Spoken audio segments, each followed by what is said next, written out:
নমস্কাৰ, আজি আমি কথা পাতিম ড্ৰেগন ফ্ৰুইটছৰ বিষয়ে। ড্ৰেগন ফ্ৰুইটছ এটা সুন্দৰ এটা ফ্ৰুইটছ। ইয়াৰ বজাৰ মূল্য যথেষ্ট বেছি আৰু মানুহৰ স্বাস্থ্যৰ কাৰণে যথেষ্ট উপকাৰী এটা ফল হয়। আজি আমি এই বিষয়ে জানো হওক, ইয়াৰ মানুহৰ স্বাস্থ্যৰ কাৰণে কি উপকাৰী, লগতে খেতি কেনেকৈ কৰিব পাৰি, ইয়াৰ কি ধৰণে আমি ইয়াক মানে এটা ব্যৱসায়িক ভিত্তিত কৰিব পাৰোঁ, তাৰ বিষয়ে কথা পাতোঁ আহক। ড্ৰেগন পুলি ৰোৱাৰ পৰা হিচাপ কৰিলে এবছৰ পৰা 1.5 বছৰৰ ভিতৰত ফল সংগ্ৰহ কৰিব পাৰি। যেতিয়া ফলটো সম্পূৰ্ণ ৰঙা হয় তেতিয়া ইয়াক ছিঙিব লাগে, মানে সংগ্ৰহ কৰিব লাগে। ফলবোৰ বছৰৰ 5টা পৰা 6টা ছিজনত ছিঙিব পাৰি, মানে সংগ্ৰহ কৰিব পাৰি। প্ৰথমতে জুন আৰু অক্টোবৰ মাহৰ ভিতৰত, দ্বিতীয়তে ডিচেম্বৰ জানুৱাৰীৰ ভিতৰত ছিঙিব পাৰি।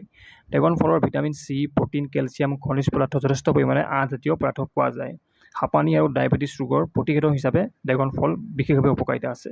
ড্ৰেগন ফলৰ যি বিটা কেৰাটিন আৰু লাইক্ৰ'পিন থাকে, কৰ্কট ৰোগ আৰু হৃদযন্ত্ৰৰ ৰোগৰ আকাংক্ষা বহুত কম কৰে। এই ফল পকিলে ইয়াৰ পৰা ৰঙা বগা টাইপৰ জুচ উলিয়াই খাব পাৰি। এটা ফলৰ ওজন প্ৰায় 150ৰ পৰা 600 গ্ৰাম পৰ্যন্ত হয়। ড্ৰেগন ফলৰ সৰু ক'লা যিবোৰ বীজ যে ওলাই, সৰু সৰু ক'লা ক'লা, সেইবিলাক omega-3 আৰু omega-9 ফেটি এচিডৰ ভাল উৎস, যি হৃদযন্ত্ৰটো স্বাস্থ্যকৰ কৰি ৰখাত যথেষ্ট পৰিমাণে সহায় কৰে। কলেষ্ট্ৰল নিয়ন্ত্ৰণ কৰে, পাকস্থলীৰ সমস্যা সমাধানৰ ক্ষেত্ৰতো বহুত গুৰুত্বপূৰ্ণ ভূমিকা পালন কৰে। ভিটামিন চিয়ে ৰোগ প্ৰতিৰোধ ক্ষমতা বৃদ্ধি কৰে, মানে চি ইয়াত যথেষ্ট পৰিমাণে পোৱা যায়। এই খেতি কৰিবৰ কাৰণে আমি মাটি কেনেকৈ নিৰ্বাচন কৰিম? মাটি আমাৰ ওখ মাটি হ'লেও হ'ব, পাহাৰীয়া মাটি হ'লেও হ'ব, মজলীয়া মাটিটো কৰিব পাৰি, সমতল ভূমিটো পাৰি।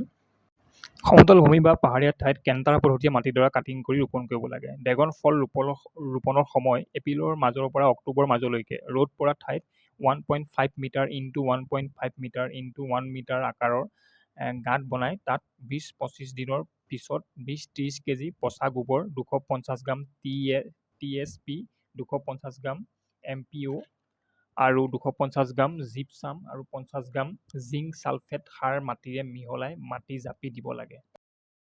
15-20 দিনৰ পিছত প্ৰতিটো গাঁতত 4টাকৈ পুলি প্ৰত্যেকৰে মাজভাগত 50 চেণ্টিমিটাৰ দূৰত ৰাখি ৰুব লাগে। ইউৰিয়া প্ৰতি এমাহৰ মূৰত এবছৰলৈ প্ৰতিটো গাঁতত 100 গ্ৰামকৈ প্ৰয়োগ কৰিব লাগে। এনেদৰে সুন্দৰকৈ খেতিটো কৰিব পাৰি আৰু ইয়াৰ বজাৰ মূল্য যথেষ্ট দিনক দিনে বৃদ্ধি হ'বলৈ ধৰিছে। ধন্যবাদ।